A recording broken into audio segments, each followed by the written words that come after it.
La mauve indienne. Nom latin, Abutilon indicum. Famille, Myrtaceae. Nom commun, mauve indienne. Propriétés.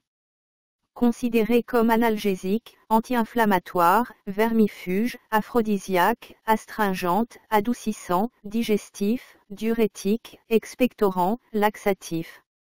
Des études ont montré des propriétés hépatoprotectrices, hypoglycémiantes, immunomodulatrices, antinociceptives, antimicrobiennes, antipaludiques, antifertiles, antioxydantes et cicatrisantes. Les feuilles sont considérées comme stomachiques et antipériodiques.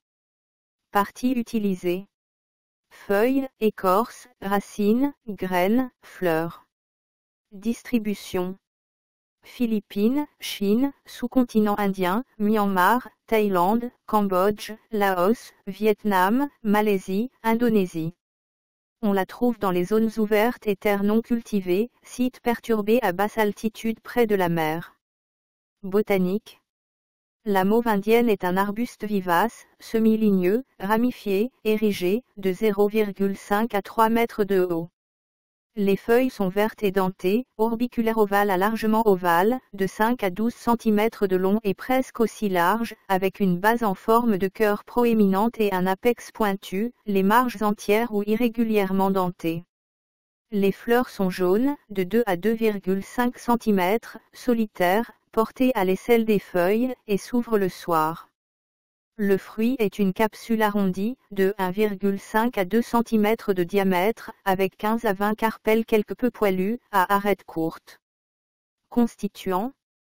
La plante entière contient des substances mucilagineuses et des asparagines. Le criblage phytochimique a donné des stéroïdes, des sapogénines, des glucides, des coumarines et des flavonoïdes. Les feuilles contiennent un mucilage, du tanin, de l'acide organique, des traces d'asparagine et des cendres qui contiennent des sulfates alcalins, des chlorures, du magnésium, du phosphate et du carbonate de calcium. Utilisation culinaire. Les graines grillées sont consommées. Médecine rurale. Toutes les parties de la plante contiennent des substances mucilagineuses, et celles-ci sont en grande partie des propriétés cicatrisantes et apaisantes de la plante. Aux Philippines, une décoction de feuilles est utilisée pour nettoyer les plaies et les ulcères. Une décoction de feuilles est également utilisée en lavement ou en injection vaginale. Les feuilles sont utilisées comme décoction émolliente, utilisées comme adoucissant, diurétique, sédatif, aphrodisiaque, administrées en décoction pour la bronchite, la diarrhée bilieuse, la gonorrhée, l'inflammation de la vessie, l'urétrite et la fièvre. La décoction est également utilisée pour la fomentation sur les parties du corps douloureuses pour ses bienfaits émollients. Les graines sont adoucissantes, laxatives, expectorantes et aphrodisiaques, on l'utilise pour la gonorrhée et la cystite. En Chine, la plante est utilisée pour les acouphènes, la surdité, les maux d'oreille, les fièvres, l'urticaire, la tuberculose, les ulcères pleureurs, et comme diurétique. En Inde, elle est utilisée pour la toux et la fièvre, les courbatures, les hémorroïdes, la gonorrhée, la bronchite, la dysurie, le diabète, la dysménorrhée, la diarrhée, les furoncles et les ulcères cutanés. L'écorce et les racines sont utilisées comme diurétiques. Une infusion de racines est utilisée pour soulager la strangurie et l'hématurie, également utilisée pour la lèpre. Une infusion de feuilles et de racines est utilisée comme médicament rafraîchissant dans les fièvres.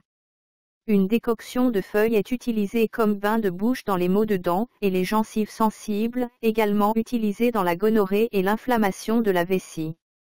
Les fleurs et les feuilles sont appliquées localement sur les furoncles et les ulcères. Une décoction de graines est utilisée pour les plaies. Également utilisée pour la gonorrhée, le gly et la cystite chronique. En Indochine, les jeunes fleurs et les graines sont utilisées comme diurétiques, émollientes et toniques. Le jus de feuilles et de racines est pris par voie orale pour des problèmes dentaires.